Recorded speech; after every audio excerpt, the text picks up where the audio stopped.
Brilliance Audio presents No Time to Blink by Dina Silver. Performed by Emily Sutton-Smith and Siiri Scott.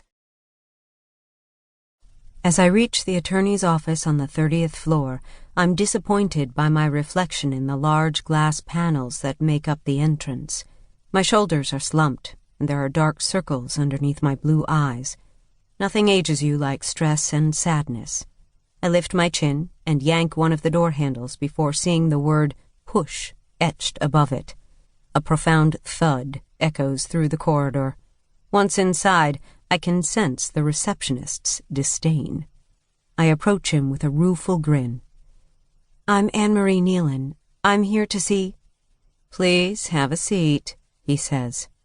I settle in an old leather armchair near a window overlooking Chicago's renowned Michigan Avenue and look down at my unsteady hands gripping the folders in my lap as if my life depends on them, which it does. Despite everything, my fingernails are perfectly manicured in pale pink to match my lips, and my long dark hair is pulled into a low, tidy ponytail at the nape of my neck, because I'm not allowed to fall apart. I can hear my mother's resolute voice, "Put your pearls on and fake it." I flip open one of my folders and pretend to care about its contents. Copies of emails, phone records, credit card receipts, all of which I've seen 1,000 times in the course of the months that led me to where I am today. Broken promises, broken vows, broken hearts. Mine, anyway. And a web of lies woven so expertly that I'm ashamed to be at the center of it all. My stomach turns. 15 minutes later, an intercom buzzes and alerts the receptionist. He lifts the phone receiver and then places it back down. "Stewart will see you now." I hurry up and out of the chair. "Oh, great. Thank you so much," I say with a smile, and then disappear around a corner. On top of the dining room sideboard was a photograph from our honeymoon in Italy. We'd gone to Rome, Florence, and then Venice. Gabriel was pictured standing in St. Mark's Square, arms outstretched like a human perch, with a pile of birdseed in each hand and a mass of fluttering, ambitious pigeons on each arm. I couldn't help but smile when I lifted it for a closer look. I placed the frame back down and finished dusting. Our first few months of marriage had been challenging.